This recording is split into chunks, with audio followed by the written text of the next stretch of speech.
Dicen que todos, en algún momento del día, pensamos en el Imperio Romano. Hoy nos enfocaremos en la época dorada de Roma, más conocida como el período de los 5 buenos emperadores. Este término fue acuñado en el siglo XVIII por el historiador británico Edward Gibbon, quien, tras estudiar las biografías de estos emperadores, consideró que esta era representaba la etapa más próspera y luminosa en la historia de la humanidad. Mucho antes que él, 250 años atrás, Nicolás Maquiavelo, uno de los más ilustres pensadores del Renacimiento florentino, compartía esta misma visión. Así que prepárate, porque emprendemos este viaje en el tiempo. Comencemos. En la historia de cualquier nación, una edad dorada se distingue por el auge económico, el florecimiento cultural y un periodo de estabilidad política. En consecuencia, este periodo suele definirse en oposición a una etapa previa marcada por el declive y la inestabilidad. En el caso del Imperio Romano, esta diferencia se amplifica exponencialmente. Mucho se ha dicho ya sobre la compleja vida política de Roma y el caos en su sistema de sucesión imperial. Aún así, queda mucho por descubrir. Lo que realmente distingue la época de los 5 buenos emperadores es la ausencia de disputas encarnizadas por el poder. Por supuesto, la capacidad de los emperadores es un factor determinante, pero su impacto se diluye cuando un gobierno dura apenas un año en lugar de los 90 años que abarcó este periodo.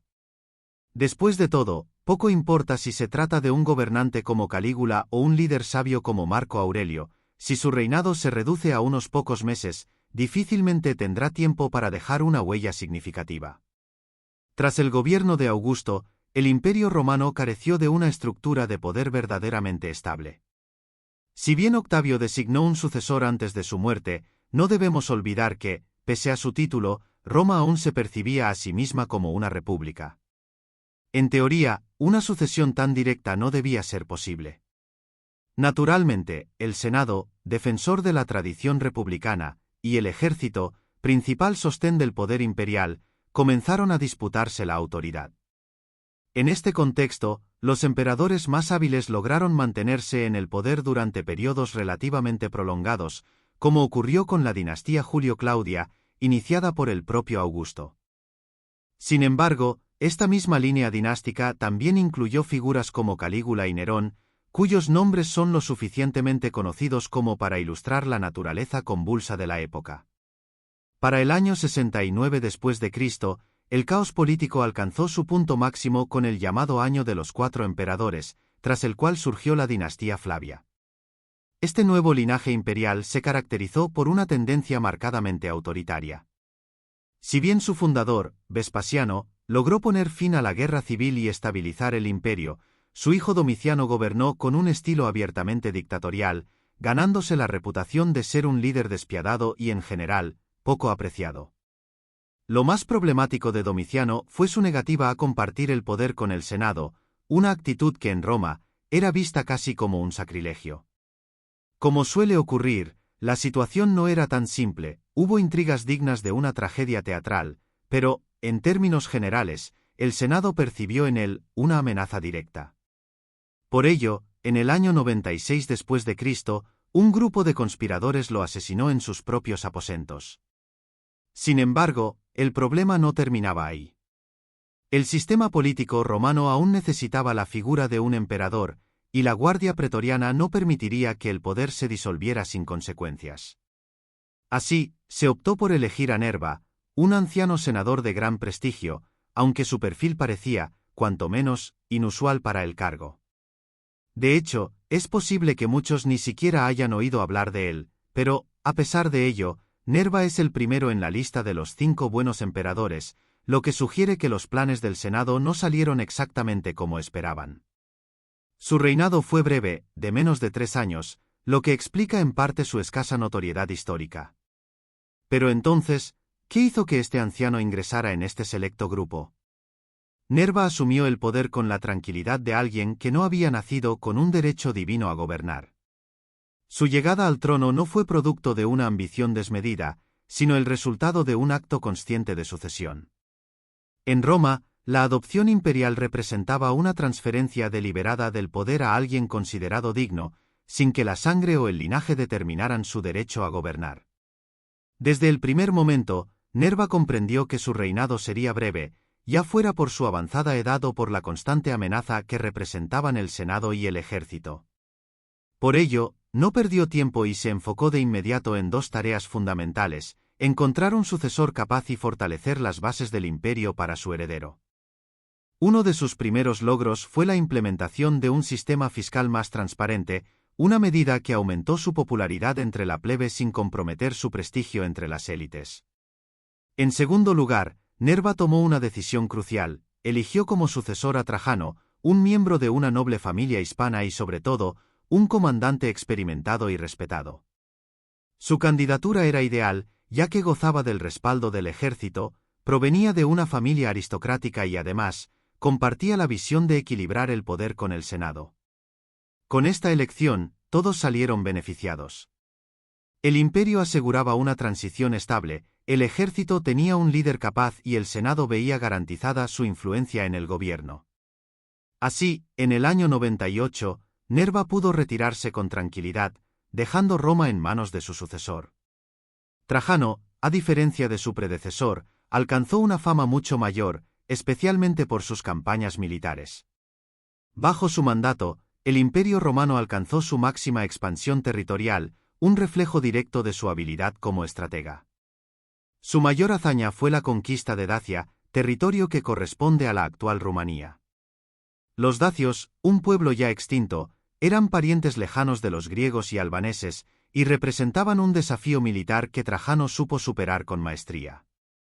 Es fundamental comprender que Dacia, en aquel entonces, no era simplemente un conjunto de tribus bárbaras dispersas, sino un reino bien organizado, con ejércitos, ciudades y una cultura propia. Si bien su desarrollo no alcanzaba el nivel de Roma, tampoco era un territorio atrasado ni indefenso. A pesar de ello, Dacia había permanecido fuera del control romano desde la época de Julio César, es decir, por más de 150 años. ¿Por qué Roma no la había anexado antes? Oficialmente, la justificación era la misma de siempre: llevar la luz de la civilización a pueblos considerados bárbaros e indomables. En la práctica, sin embargo, el verdadero atractivo de Dacia residía en sus abundantes minas de oro y plata, sus canteras de roca y sus montañas ideales para la construcción de fortalezas. Además, los dacios solían realizar incursiones en las fronteras romanas, una amenaza recurrente que comenzaba a volverse insoportable para Roma. Ante esta situación, en el año 101, Trajano reunió a sus legiones y emprendió la primera campaña contra el reino dacio. En el año 102, el rey dacio Decébalo se vio obligado a reconocer la supremacía de Roma, convirtiéndose en su vasallo. Sin embargo, Dacia logró conservar su independencia, una situación que ni los romanos ni los propios dacios consideraban definitiva. Lejos de aceptar su derrota, Decébalo comenzó a reorganizar sus fuerzas, reclutando un nuevo ejército y forjando alianzas con tribus vecinas. Pero Trajano, siempre un paso adelante, respondió con una modernización de las armas de sus legiones y mejoras en las técnicas de construcción militar. Así, en el año 105, emprendió una segunda campaña, esta vez con un desenlace decisivo. La victoria romana fue absoluta. Decébalo, viendo su reino perdido, se quitó la vida, y la capital dacia, Sarmicegetusa, fue arrasada con la misma determinación con la que Roma había destruido Cartago siglos antes. Incluso tras la primera campaña, Trajano había erigido un monumento en Dacia, donde inscribió los nombres de las legiones caídas. Pero tras la conquista definitiva, mandó construir el grandioso trofeo de Trajano, que aún hoy se conserva. En Roma, su triunfo quedó inmortalizado con la construcción de un foro y una columna conmemorativa, siguiendo las más refinadas tradiciones romanas. Esta columna, que aún se alza en el corazón de la ciudad, se convirtió en uno de sus monumentos más emblemáticos. Tras la conquista de Dacia, Trajano centró sus esfuerzos en fortalecer el imperio, con especial atención a las provincias. Quizá su origen provincial le otorgaba una mayor sensibilidad hacia estas regiones, impulsándolo a mejorar su infraestructura. Bajo su mandato, la red de calzadas y acueductos se expandió significativamente. Si bien estas obras existían desde antes, Trajano no solo mantuvo el ritmo de construcción, sino que lo aceleró aún más. Su prioridad era garantizar que el ejército pudiera desplazarse de manera rápida y eficiente a lo largo y ancho del imperio. Pero estas mejoras no solo tenían un propósito militar, también ayudaban a reducir las desigualdades derivadas de la distancia. Las carreteras y acueductos facilitaban el transporte de alimentos hacia las provincias más remotas y menos desarrolladas, donde la población dependía de estos suministros para sobrevivir. Además, era fundamental integrar a la recién conquistada Dacia, elevándola al mismo nivel que el resto del imperio. En Dacia, su arquitecto de confianza, Apolodoro de Damasco, quien ya había diseñado el trofeo de Trajano y la columna trajana, construyó un imponente puente sobre el Danubio. Aunque hoy solo quedan ruinas, en su época fue considerado una de las obras de ingeniería más complejas y extensas del mundo. Sin embargo, por encima de todo, Trajano era un hombre de guerra. En el año 113, emprendió una nueva campaña contra Partia, el poderoso heredero del imperio persa. A diferencia de Dacia, no se trataba de un reino bárbaro en los Balcanes, sino de una civilización rica y desarrollada, con una historia que incluso rivalizaba con la de Roma y Grecia. No obstante, no fue la mera ambición lo que llevó a Trajano a esta empresa. Tal como en Dacia, su objetivo principal era el control de recursos estratégicos, así como de regiones montañosas clave para la expansión del imperio. Pero, en el caso de Partia, había un incentivo aún mayor: dominar una de las rutas comerciales más importantes de la historia, la Gran Ruta de la Seda. El avance romano fue inmediato. En el primer año de la campaña, Trajano derrotó con relativa facilidad al ejército aliado de Partia en Armenia, capturando su capital y proclamando la creación de la nueva provincia de Partia. Sin embargo, Trajano no pudo hacer frente a la resistencia local. Tras abandonar las ciudades de Efort, los soldados partos recurrieron a la guerra de guerrillas en las montañas de Irán. Mientras tanto, la población civil se alzó en revuelta. La ausencia del emperador y del ejército dejó al imperio vulnerable, y los disturbios se extendieron a otras provincias, como Egipto y África, incluyendo la antigua Cartago. Al darse cuenta de lo difícil que se había vuelto la campaña, Trajano decidió regresar a Roma, pero falleció de una enfermedad en el camino. Su sucesor, adoptado poco antes de su muerte, fue Adriano, su sobrino, también miembro de la familia hispana. Aunque ambos pertenecían a la misma casa, la carrera política de Adriano estaba más vinculada a los círculos de poder romano que a la vida militar en el campo de batalla. Muchos de sus contemporáneos creían que Trajano, en sus últimos días, no había querido nombrarlo heredero directamente. Sin embargo, Adriano consolidó rápidamente su poder, reconociendo que el imperio romano se había vuelto tan vasto que no podía seguir expandiéndose de manera indefinida. Así, su gobierno representó un cambio radical respecto al enfoque expansionista de Trajano, un giro de 180 grados en sus prioridades, pero, en este caso, fue un cambio para bien. Mientras Trajano se centraba en expandir el imperio romano, Adriano se dedicó a reforzar y estabilizar sus bases internas. Una de las primeras decisiones de Adriano como emperador fue renunciar a los territorios conquistados en Mesopotamia. Devolvió el poder al rey parto, Cosroes I, y restituyó a los prisioneros, incluida la última hija de la familia real. Se firmó un tratado de paz, y en los años siguientes, Adriano desempeñó un papel diplomático, mediando entre los reyes partos y sus vecinos. Sin embargo, Adriano no deseaba involucrarse en conflictos militares, ni siquiera cerca de las fronteras del imperio, mucho menos participar directamente en ellos. Al principio, esta decisión de retirarse de Partia causó gran indignación entre los círculos de poder de Roma, y también entre la población en general. Sin embargo, con el tiempo, la política de Adriano comenzó a dar sus frutos. Uno de los principales símbolos de esta política fue el Muro de Adriano, una imponente fortificación erigida en el norte de Britania para proteger los territorios romanos de las incursiones de las tribus celtas. El muro se extendía a lo largo de unos 117 kilómetros. No solo reflejaba los avances de ingeniería de Roma, sino que también simbolizaba el deseo de Adriano de proteger el imperio, en lugar de seguir expandiendo sus fronteras. Aún atraviesa Britania de norte a sur, aunque solo queda una delgada capa de piedras como testimonio de su antigua gloria. Adriano también consolidó las fronteras en los ríos Danubio y Rin, y gran parte de estas defensas perduran hasta hoy, atrayendo a numerosos turistas. Fue uno de los emperadores más viajeros, ya que recorrió personalmente las provincias del Imperio Romano, lo que le permitió conocer de primera mano las necesidades y problemas de sus territorios. Sus visitas a Grecia, Egipto, Asia Menor y otras regiones del imperio le ofrecieron la oportunidad de establecer vínculos con las élites locales y contribuir al florecimiento de ciudades. Entre sus logros más destacables estuvo la restauración de la Acrópolis de Atenas y su apoyo al crecimiento de la ciudad como un núcleo cultural de Roma. Adriano, gran defensor del arte y la filosofía, fue un entusiasta seguidor de la cultura griega, lo que le llevó a que su reinado fuera conocido como la era del helenismo en Roma. Además, promovió activamente la difusión del pensamiento y las artes helénicas, patrocinando a numerosos científicos y artistas célebres. Su pasión por la literatura y el intelecto también se reflejó en la creación de una biblioteca y el Templo de Venus y Roma en la capital imperial. Hay testimonios de su época que mencionan la extraña y distante cultura que caracterizaba al Imperio Romano durante su gobierno.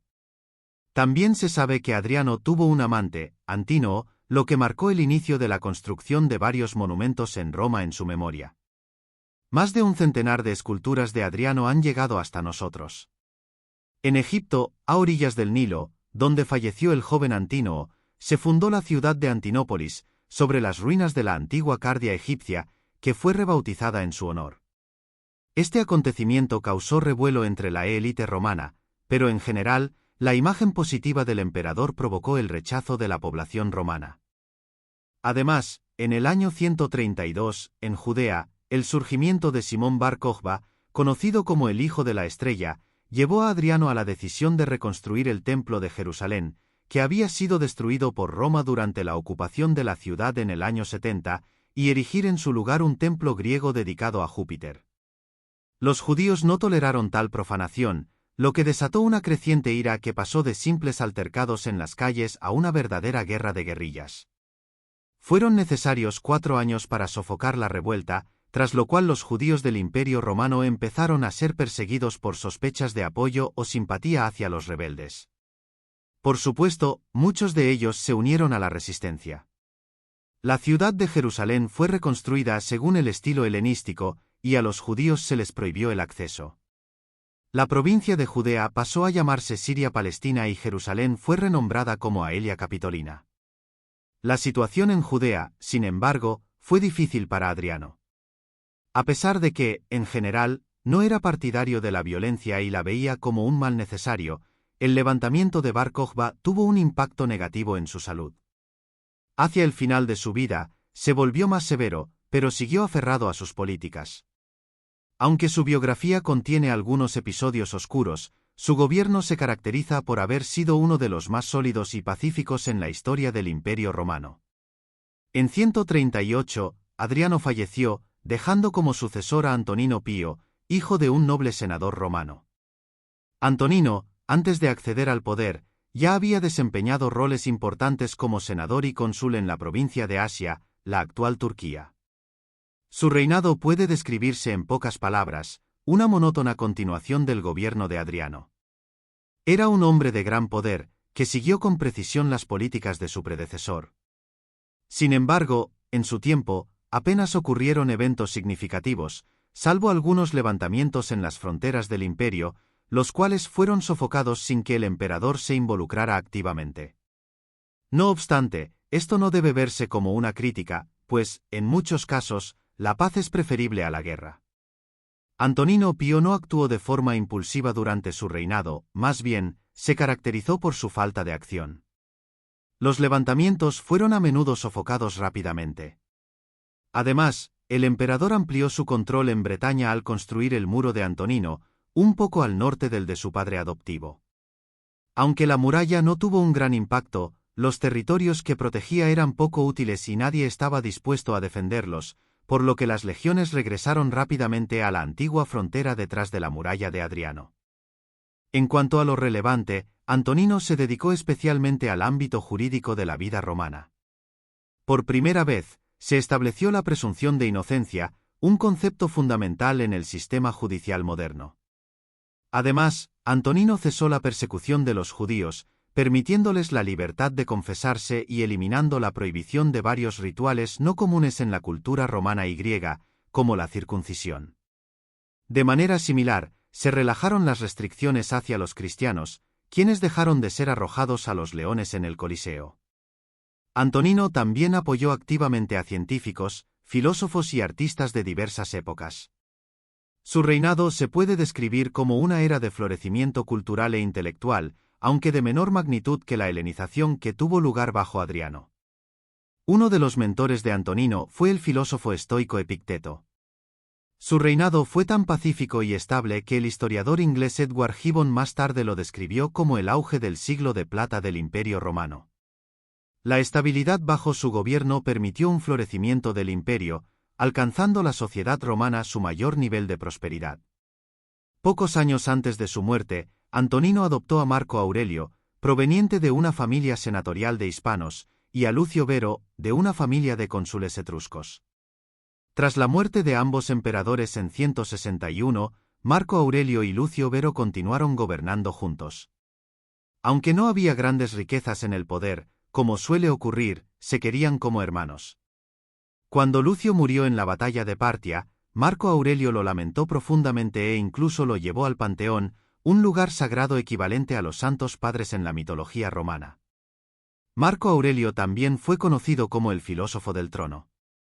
Desde joven, mostró una gran afición por la filosofía, especialmente por el estoicismo, una corriente que enseña que no podemos controlar las circunstancias externas, pero sí tenemos el poder de controlarnos a nosotros mismos dentro de esas circunstancias, mejorándonos y ejerciendo influencia sobre todo lo que está bajo nuestro control.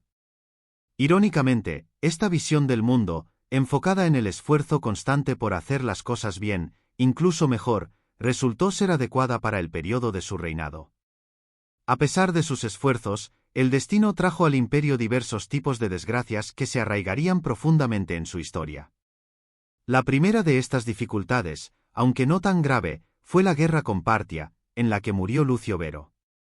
Este conflicto no supuso una amenaza importante para el imperio, ya que los comandantes regulares lograron derrotar con éxito todos los ataques, obteniendo otra victoria en ese enfrentamiento, que fue relativamente menor para Roma. Sin embargo, ese fue solo el inicio de las dificultades. Tras la guerra, las legiones trajeron consigo una terrible plaga conocida como la peste antonina.